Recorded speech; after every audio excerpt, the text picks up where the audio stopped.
Cool intro sound. Alright, how's it going guys? AlphaYGO back at it again, and today I'm bringing you that long-awaited, updated DDD deck profile. It's been a long time coming, but if you watched my previous video about the tips and tricks against the 2019 Megatin promos with DDD, then you kind of know why it's been taking a little while for this profile to come out. But regardless, we're bringing it to you guys today, and the theories and principles of this deck are still similar to my previous list, where we still go into like Electromite plays and Pendulum plays and whatnot. But we've calibrated where stuff in the extra deck gives you different decision trees of which route you want to go depending on the situation. And we've improved the main deck here and there where it's small changes, but it's very impactful changes. And before we get started, you may be asking, Alpha, why do you keep running Pendulums in your deck?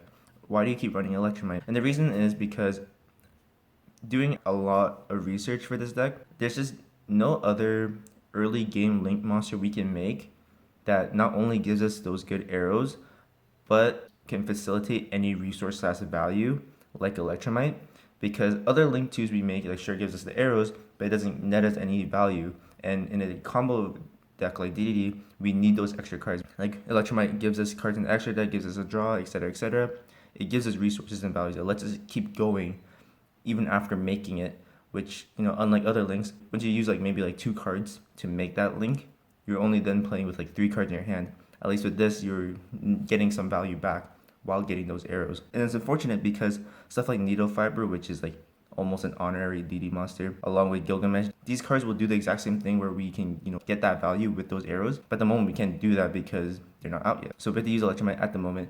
And it helps the fact that using Pendulum summons is really nice in the fact that we can make plays without having to use our power cards in our hand. For example, we don't have to use our slimes and our lamias and stuff in our hand before we pendulum summon necessarily. So when we do stuff like that, it's kind of like your opponent's like, do I hand trap them early on so they can just pop off afterwards? Or am I going to say my hand traps afterwards, but they've already established stuff on the board? You know what I mean? It throws your opponent off. So that's why I run the Electromite and the Pendulum engine at the moment still. I think when the new support comes, we can change it up completely, but at the moment, we're still running this gal.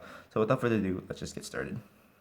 Starting off our list, we will start off with just the combo pieces of our deck, which are triple Source Line. Source Line needs no explanation of how powerful it is from the hand and grave. Next, we run double Necros Line, along with the 1 Vice Typhon. I still run this ratio because in this list specifically, we aim to use smaller Genghis more so than big Genghis, but we still want that utility of reaching High King Genghis. And the fact is that Vice Typhon also being a level 7 is very nice because we can just go straight into our level 8 synchro plays. And speaking of level 8 synchro plays, we have, of course, our tuner of the deck, the triple Lamia. Lamia is fantastic, obviously, because we just cycle her over and over, and then in the end we can just like pop a contract special, go for our last negate. And then following that, we have our best starter in the DD lineup, in my opinion, because he searches just the gate, which searches just anything else in the archetype, which is absolutely fantastic. And in terms of pendulum plays, he's a scale 10, which is very useful for our plays, and it's just great water to pop with Thomas as well. Absolutely amazing. Then we have, of course, double Copernicus. Double Copernicus is because I don't think we necessarily need 3, because I think the way the deck runs with the numbers, like triple Kepler and other Pendulum Turbo cards, everything works out just fine with this at 2. It's great because it's an Armageddon Knight, but it doesn't facilitate as many plays as, like, you know, getting a contract with the gate, right? So following that, we have triple Ragnarok. Triple Ragnarok is, of course, mandatory just because Ragnarok is super powerful as both a monster and a scale, and we just have to use him to our full extent. Following that, we of course have triple Sav and Thomas. Thomas, of course, people usually run at something like 2. In this list, we run 3 because we want to maximize completely on our power cards.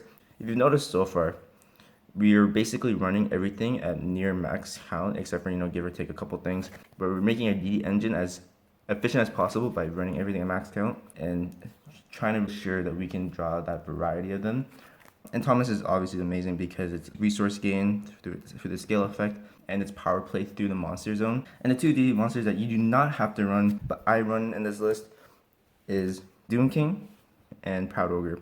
Doom King is, honestly, I ran Doom King in my last profile because I couldn't just guarantee that the monster that Thomas brought out from popping the scale and summoning, whether or not it would remember or forget that, its effects are negated. So realistically, when you link away that monster from Thomas, or whether you put into an Ixies and bring it back, etc., doesn't matter. Once you bring it back out, it will have its effects alive again. So there's no real need to run him, but I do run him because he is still another level 8, which facilitates a lot of our rank 8 plays early on. And it's really helpful in the fact that, ironically enough, there's no other impactful level 8s in this deck for DDD besides Ragnarok and Thomas. So Doom King does help in that regard because it's just another level 8. And it's still a good beater. It's really strong still. It's not like it's completely useless, it just doesn't facilitate plays. It's just a nice combo piece.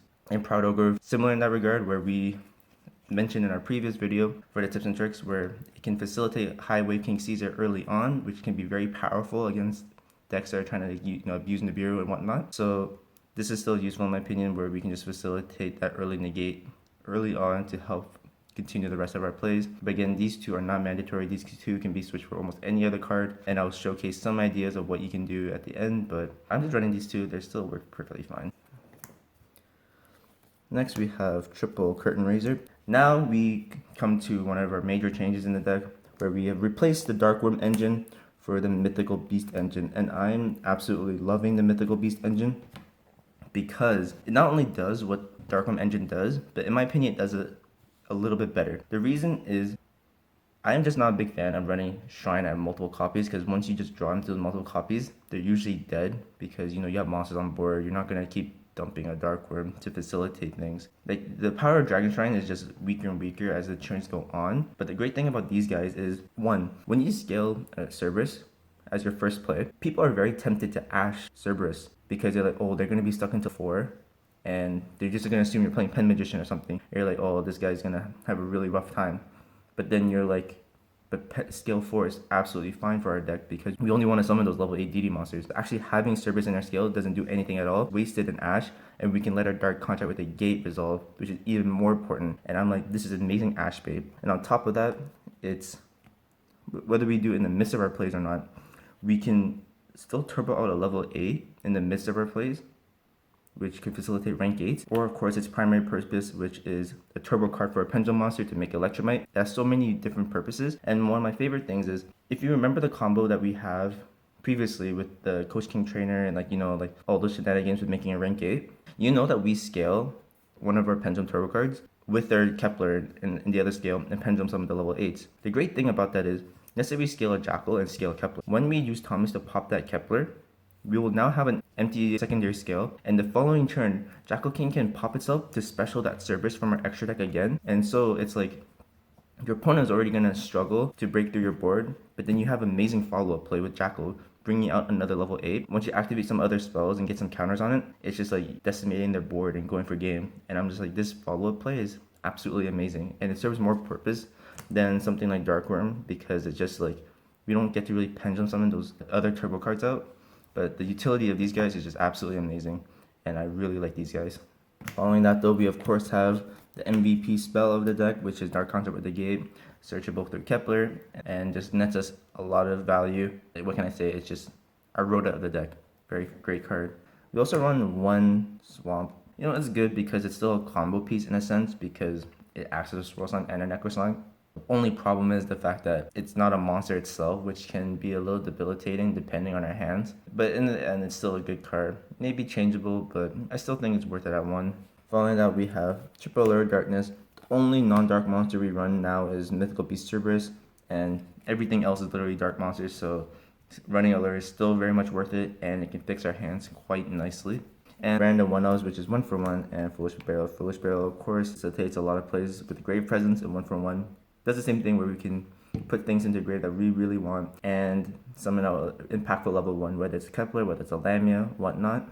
And the one trap card is Dark Contract with the Witch, which is just a tech that I'm running at the moment, so we don't auto lose to Dark Ruler no more. It's something I've mentioned in the previous video. It's not absolutely mandatory, but it's still pretty good. It's just Salaman Great Rage, but with a buff stat and all that stuff. If you use it correctly and pop the right thing, it can be very, very impactful. So the utility of this card is still good. But with that said though, these 4 over here, in my opinion, are free liberty. I think Swamp King is still good to have, but isn't mandatory, especially when we really just want power plays with monsters necessarily, but these other three particularly are just techs I'm running to kind of help our deck not auto lose to those promos. Again, this is to help with Dark Will No More, this is to help with Nibiru. Basically what I'm saying is these cards are good in the deck, but they're not absolutely mandatory in the deck, and this is where you can kind of apply your own changes and tech choices. And moving on to our extra deck, we have of course the aforementioned Electromite, the Electromite that, you know, facilitates all our early game plays and advantage, and at the moment, in my opinion, is very important for the deck to function. When we get more of our support / new imports from the OCG, hopefully this deck can adapt to those cards as well, but at the moment, Electromite is what we need. We also run the One Zephyr Metatron. This is just to facilitate that Coach King Trainer combo that I mention a lot in this deck. I just think it's really powerful when we pull that combo off, so I just still run the One Zephyr Metatron. It's still really useful in other situations as well. And we do run one Apollo Ursa. Of course, I apologize for the proxy. Apollo Ursa is just good because in the midst of getting, you know, like sometimes our plays don't follow through perfectly because, you know, they have like 3 hand traps or something, but when you just have 4 bodies on board, you can still make an Apollo and sit on a 4 negate monster, which is still good in my opinion. But if you cannot afford that Apollo Ursa, I will recommend that you can run either El Mirage or Linkuriboh. Of course, Linkuriboh a lot cheaper than El Mirage, so take your pick. But in the end, I think if you do own Apollo, I think Apollo is a great card to try and use in this list. Following that, of course, we have regular Genghis. Regular Genghis, in my opinion, in this list is important because not only does it facilitate all our combos, but we can get into that wave hiking Caesar early on to negate Nibiru. And following that, we of course have the big Genghis. Very glad it came in a super now. It never deserved to be a common. But hiking Genghis is only played at 1 in this list because we already have ways of facilitating a lot of rank 8 plays, and we don't necessarily need to go into him that many times. We of course then have the one D-Arc. I just run D-Arc because it helps skip right into level 7, right into our level 8 plays instead of skipping from 6, 7, 8. Of course we have our synchro plays, which is Alexander as another stepping stone, Siegfried as our Swan Trap Negate, and I think the new age Crystal Wing, which is Borolo Savage. Following that we have Hope Harbinger. We also run Lancelot. Lancelot can be full Time Lord, and this is just to facilitate monster negates depending on the situation. We of course run the Coach King Trainer for those big plays, and Wave Hacking Caesar, very good early game play to make to facilitate negates, and it's not hard once return, so even if you sit on it, it's fantastic. And of course the one AlphaYGO, the big boy, the one that says no to everything. And with that said, guys, thank you guys so much for watching. Please keep an eye out for more DD content coming out soon because I got a lot of different ideas that I want to showcase to you guys, like a lot. So if you like this list, please make sure to like, comment, and subscribe in the comments below, and I'll catch you guys later.